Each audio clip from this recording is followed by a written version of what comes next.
Vous êtes sur Evazone TV, merci de votre fidélité. Mesdames et messieurs, bonsoir et bienvenue dans cette grande édition d'information dont voici les titres. Le président de la transition a reçu dans la soirée d'hier les experts nationaux qui devraient réexaminer l'avant-projet de la nouvelle constitution au palais Mohamed V de Conakry. La délégation de ces experts était conduite par le président du CNT, le ministre-secrétaire général de la présidence, le général Amara Kamara, pour faire à la Guinée une nouvelle constitution issue du peuple, l'objectif recherché par les nouvelles autorités du pays. Les détails, c'est dans ce journal. Le patron de la police nationale et sa troupe poursuivent leur mission à l'intérieur du pays. Ils ont rallié la localité Koyama dans la nuit d'hier jeudi, située à quelques kilomètres de Mouassanka. Les instructions ont été données par le général de division Yenaba Sori Kamara. Il a invité les forces de défense et de sécurité de cet endroit de s'investir pleinement dans le contrôle des documents, l'essentiel à suivre dans cette grande édition d'information. C'est tout pour les titres dans un instant de développement. Une fois encore, bonsoir. On vous le disait dans nos précédentes éditions, l'hémicycle du Palais du Peuple a mobilisé plusieurs cadres et experts ce jeudi à l'occasion du lancement des travaux de la lecture de l'avant-projet de la nouvelle constitution.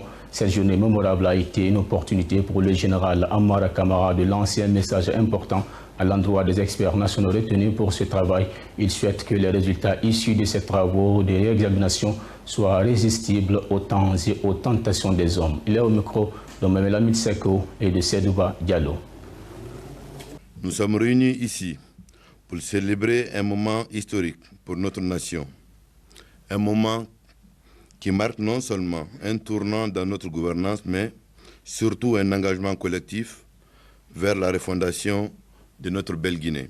En ce jour mémorable, je voudrais rappeler à chacun de vous le contexte dans lequel nous évoluons. Le 5 septembre 2021 reste gravé dans nos mémoires comme le jour où nos forces de défense et de sécurité ont pris la responsabilité de préserver l'intégrité de notre pays. Ce jour-là, des actions courageuses de nos défenseurs de la patrie ont conduit à la suspension de la Constitution en vigueur, tout en respectant fidèlement l'ensemble des accords, traités et conventions signés par notre nation. Dans cette période de refondation, nous avons eu l'opportunité de repenser notre cadre institutionnel afin de légitimer nos actions de gouvernance. C'est ainsi qu'une charte de la transition a été promulguée, ouvrant la voie à la création d'institutions solides qui régissent notre vie nationale. Ces institutions que nous avons construites ensemble sont désormais les piliers de notre démocratie renaissante. Aujourd'hui, nous assistons au lancement des activités d'un panel d'experts chargé de relire un avant-projet de constitution qui fera l'objet de discussions approfondies. Ce projet, qui est le fruit d'un travail acharné et d'une volonté commune, a été élaboré avec le souci constant d'intégrer les aspirations de chaque citoyen guinéen. Le Conseil national de la transition, en tant qu'organe parlementaire, a pris la responsabilité de conduire ce processus, conscient des enjeux qui incombent à cette tâche. Il est donc important de souligner que notre démarche s'inscrit dans une approche méthodologique digne de la Guinée nouvelle. Sous la vision éclairée du président de la République, le président Mamadi Doumbouya, nos conseillers nationaux ont parcouru notre vaste territoire pour recueillir les opinions et les souhaits de notre peuple. Ils ont écouté, absorbé et surtout compris les aspirations les plus profondes de nos concitoyens. Il est légitime d'affirmer que l'expression historique a toute sa place dans ce que nous accomplissons aujourd'hui. Il s'agit de construire des institutions solides, capables de résister au temps, aux pressions et à la tentation des hommes. Une constitution robuste est un fondement essentiel pour garantir la pérennité de notre démocratie et la protection des droits de tous les Guinéens. Il est donc impératif que ce travail que nous entreprenons ensemble soit bâti sur des principes de transparence, d'intégrité et d'inclusion. À cet égard, le président de la République a pris la sage décision de soumettre l'avant-projet à une relecture par un comité d'experts nationaux reconnus pour leurs compétences et leur savoir-faire. Cela témoigne de son engagement envers l'excellence et sa volonté de garantir que ce texte fondateur soit le reflet fidèle des aspirations de notre peuple. Nous voudrions adresser nos félicitations à chacun d'entre vous qui avez été sélectionné pour ce travail. Vous portez une immense responsabilité, car l'histoire de notre pays est entre vos mains. Je vous exhorte à faire preuve de patriotisme sans précédent, à dépasser vos intérêts personnels et à mettre l'unité de notre nation au-dessus de tous. Et justement, après l'hémicycle du Palais du Peuple, cette délégation d'experts conduite par le président du Conseil national de la transition et le ministre secrétaire général de la présidence a été reçue par le président de la transition, le général Mamadi Doumbouya, chef de l'État au Palais Mohamed V de Conakry, suite à ses hautes instructions données lors de son adresse à la nation le 31 décembre dernier en vue d'offrir à la Guinée une nouvelle constitution issue du peuple et n'important pas de géant franchi vers le retour à l'ordre constitutionnel. L'objectif est de bâtir des institutions fortes capables de résister au temps. Une information confirmée par la DCU.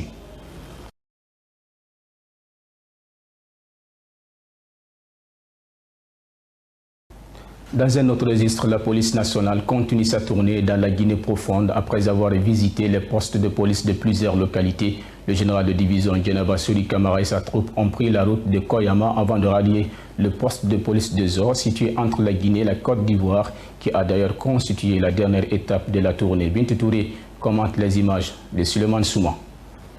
Le directeur général de la police poursuit sa tournée de prise de contact dans le pays profond. À Koyama, situé à 108 km de Massanta, le directeur général de la police, Djenaba Sori Kamara, a invité les forces de défense et de sécurité qui assurent la sécurité de cette autre frontière avec le Libéria à la vigilance, surtout quand il s'agit du contrôle des documents.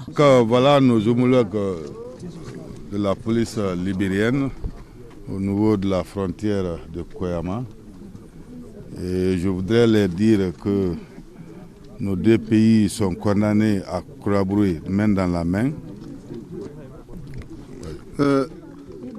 La Guinée police va monter dans la cour de DGPN, général de division, Djenaba Sori Kamara. Donc, à la BVTA, à la Guinée VTA, maintenant à Yibli à abouti pour que nous la donc,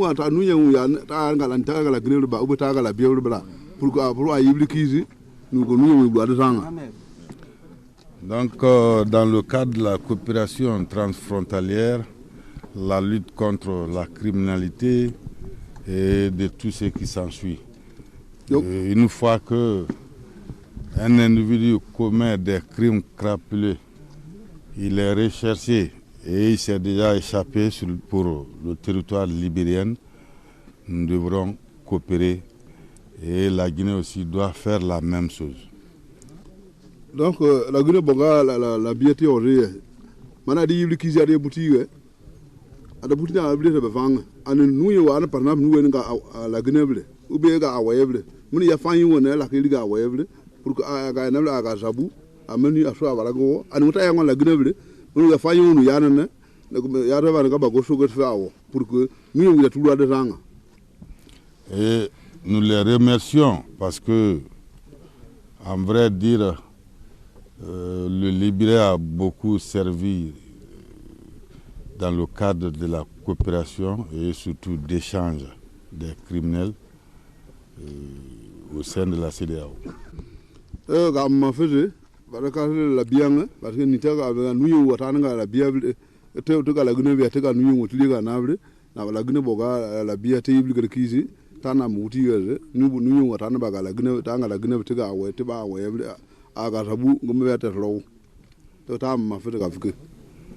Donc les deux côtés, policiers ou gendarmes ou militaires guinéens, je demande à tout un chacun de collaborer main dans la main avec la police libérienne et dans l'intérêt de nos deux nations. Et surtout, la preuve est que la traduction est faite en Toma, Parce que les policiers libériens qui sont là comprennent parfaitement le Toma. Donc, les policiers de la Guinée, les gendarmes qui étaient au South City,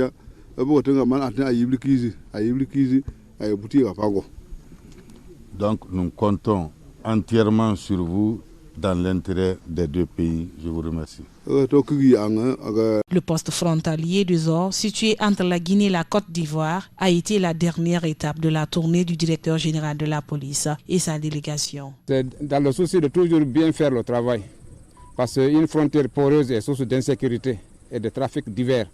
C'est pourquoi nous avons jugé nécessaire que si nous sommes là, nous allons réduire au maximum les infiltrations, les trafics de tout genre. Oui, les gens contournent la frontière normale à travers ces deux villages, surtout pendant la saison sèche. Lorsque le fleuve Tari, ici c'est Kwaou à 1 km d'ici, et par là c'est Oulimé à 4 km. Quand le fleuve Tari, les gens peuvent passer dans le fleuve, ils passent sans être vus à la frontière. Et la frontière se trouve maintenant à 1200 mètres d'ici. La date du 28 février dernier a marqué une étape majeure pour le pays avec le lancement des premiers véhicules Made in Guinea. Cette initiative, qui est une première dans l'histoire industrielle nationale, suscite de nombreuses réactions, notamment chez les importateurs de véhicules, accueillent favorablement ce projet. Fata Traoré et Wandel Kamara. Ce vendredi 28 février, le gouvernement guinéen a dévoilé ses premiers véhicules Made in Guinea. Il s'agit d'une initiative inédite dans l'histoire industrielle du pays. Alors que des interrogations se posaient quant à l'impact de cette production locale sur le commerce des importateurs de véhicules, ces derniers ont, contre toute attente, salué cette avancée. Bon, selon moi, il n'y a pas d'impact. Parce que pourquoi il n'y a pas d'impact? Les Made in Guinée, c'est des sorties d'usine. Et ce que nous, on vend ici, c'est des voitures occasion Bruxelles. Donc, le prix de l'occasion Bruxelles et les sorties d'usine sont différents. Donc, selon moi, quand même, il n'y a pas d'impact. Je dirais avant tout que c'est une bonne initiative venant de ceux qui ont eu l'idée de faire un montage de voitures en Guinée. Mais cela n'empêche en rien du tout notre commerce. Parce que nous, on sait qu'on a des clients fidèles et des clients satisfaits. Nos clients sont satisfaits et je sais qu'ils reviendront toujours. Vous savez, dans la matière d'automobile, c'est le goût. Vous comprenez, c'est pas le prix ou le truc. Tu peux avoir de la bonne qualité, tu peux avoir la bonne matière, tu peux avoir la bonne voiture, mais tout ce que je peux dire sur cette question, c'est que le goût ne se dispute pas. Le goût ne se dispute pas du tout en matière de voiture. D'autres peuvent acheter la qualité de ceux qui sont en train de faire, mais d'autres aimeront toujours la qualité que Brodage emmènera. Pour ce commerçant, cette initiative pourrait contribuer au développement durable de la Guinée. Il apprécie par ailleurs les efforts du président de la transition, le général Mamadi Doumbouya, qui, depuis son arrivée au pouvoir, multiplie les actions visant à hisser la Guinée au rang des nations émergentes.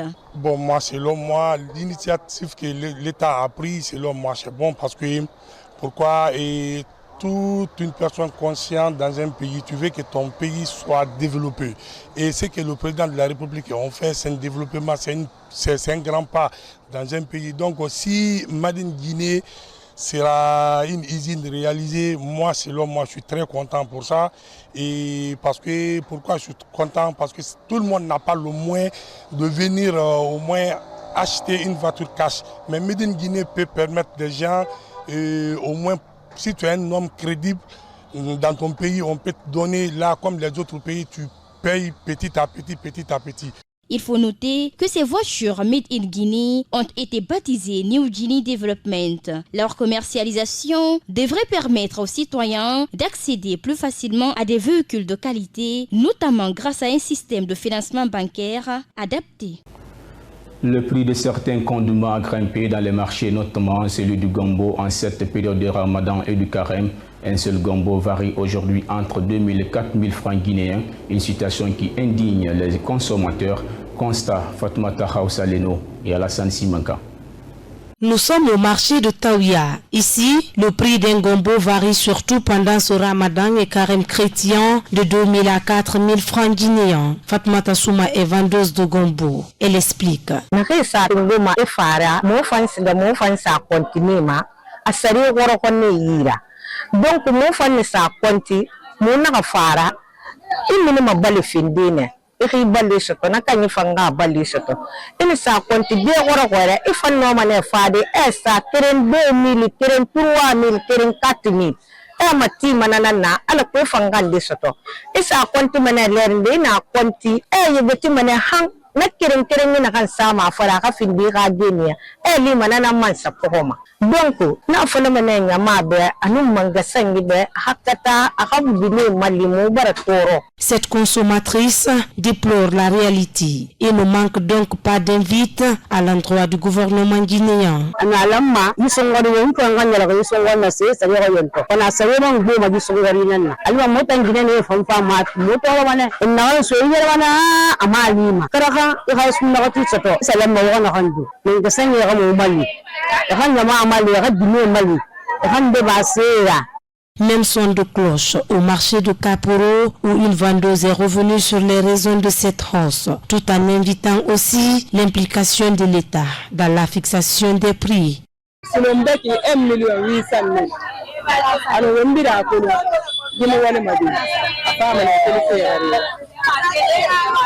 agana fana ganate amma mugbo guleni kuna ye bara kuna ye go sebiri distance ebiri ngate ero amela ngala na ganna bara na sunere ye dum kamara olanya nan dum masande garade donc nana ko ko kirinira ina to sai ga tamara nana ko ko mun gonye fanna famuna ile mun gonye fan sare da wayan na kan sare ko so mu ye fere ni mara gande mu la ganin ma ona tan sare ko ma kide agundi kire fene adaki sai ke na ganna ne o masse e mati mane control mun na ganna wa ga ma kiti sa sai ke na ga sa mana ki donc anamura ba ke ma ali mane ne re nan toro donc ko wanga womboro control wonden sai na gan dumma surti frini na gan wona mo bogo ma dimu fama ga amu de duaye ma dimu dam ma sare ga goro. Pour l'heure, le prix des légumes, notamment le gombo, reste intact selon les commerçantes.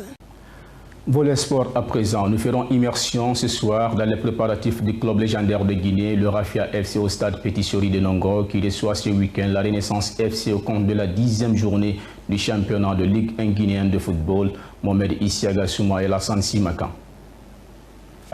Après seulement 9 journées, le triple champion d'Afrique est pour l'heure leader du championnat national de Ligue 1 guinéenne de football. Cette année, le Rafia prétend au titre et se dit déterminé à atteindre cet objectif. Pour la 10e journée, l'Artar Adjali et son équipe défieront à domicile la Renaissance FC. Au Bercail, les Verts et Blancs comptent se racheter après la défaite coïncidée face à la formation de foot élite à la maison. C'est un championnat, donc on a besoin d'être en forme tout le temps. C'est un marathon. Et si tu ne prends pas les 3 points, bah, tu as 0, 1 point. Ça ne te fait pas avancer dans le classement. Donc comme tous les matchs, l'objectif est surtout à domicile de gagner, de se faire pardonner par rapport au dernier match à domicile. Parce qu'on n'a pas... Je pense que c'était une semaine très difficile, comme je l'avais déjà dit. Et on l'a vu tout de suite au résultat. Et on n'arrête pas pour autant de travailler parce que, qu'on le veuille ou non, les jeunes, bien sûr, on a l'habitude, hein, que ce soit le staff ou les joueurs. Hein.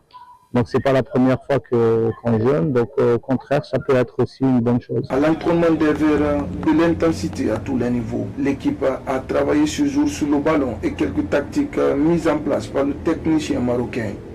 Les joueurs sont conscients de l'ambition des dirigeants cette année. C'est une fierté pour nous d'être champion, mais on ne va pas forcément dire qu'on est champion parce que le football, on ne peut pas décider nous, c'est le terrain qui dirige. Donc nous on essaie de gagner de match en match et à la fin on verra ce que ça va donner. Chaque année le FA joue le rôle du championnat, donc nous dans notre tête on joue le rôle du championnat et on ne va pas dire qu'on va être champion forcément, mais on joue pour être champion. Le FA a toutes les cartes en main cette année pour le titre du championnat national de Ligue 1 guinéenne de football. Pour de nouveau écrire une autre histoire, il leur faut la constance et la hargne de vaincre. Le football à la base est confronté à d'énormes problèmes de nos jours. Par exemple, le district de football de la commune de Matoto n'est pas épargné. Bien que les difficultés sont évoquées par le responsable du sport de cette circonscription, Alpha Omar Diallo, n'a pas manqué d'énumérer quelques pistes de solutions pour les mois à venir. Il est au micro d'Amadou Bari. Suivez. La question de savoir comment se porte le football de Matoto aujourd'hui, je dirais que le football de Matoto se porte très bien depuis notre arrivée à la tête du district de football de Matoto. Je suis en parfaite collaboration avec les autorités communales et avec les autorités sportives de la Guinée de façon générale et principalement la Ligue régionale de Conakry. Nous travaillons en harmonie, nous déroulons tous les programmes liés à la compétition de football à la base. Bon, comme vous le savez, aujourd'hui, les difficultés sont génériques au niveau du football de la Guinée de façon générale et principalement le football à la base. Donc aujourd'hui, nous n'avons pas des infrastructures adaptées pour faire jouer, pour faire compétir, n'est-ce pas, les athlètes au niveau de la commune. Et quand vous regardez au niveau de la commune de Matoto, vous n'avez pas des stades qui ont des gazons. Aujourd'hui, quand même, nous avons des difficultés au niveau des infrastructures. Les orientations nous manquent. Donc ce sont ces difficultés que nous avons au niveau de la base. Bon, les alternatives ou les perspectives à mettre en place, je pense bien qu'il ne faut pas écarter la partie formation. Et il faut faire des formations, des programmes de formation au niveau des encadreurs, au niveau des joueurs, des athlètes, parce qu'aujourd'hui, sans cette formation, je pense bien que le football à la base ne va pas se développer. Donc il faut aller beaucoup plus dans la formation des jeunes, dans la formation des arbitres, dans la formation des encadreurs. Et parce que quand tu confies ton enfant à un éducateur, et si cet éducateur n'est pas bien formé, je pense que la restitution sera mauvaise. Et donc l'élément qui est là, le sportif qui est là, ou l'enfant qui est là ne va pas recevoir des formations de qualité, parce que son maître n'est pas bien formé. Donc du coup, sur l'année 2025, nous avons des programmes de formation en termes techniques, et n'est-ce pas, et en termes d'éducation. Ces formations-là sont prévues sur le plan annuel 2025. C'est tout pour cette grande édition d'information. À tous, merci de l'avoir suivi et bonne suite de programme chez vous.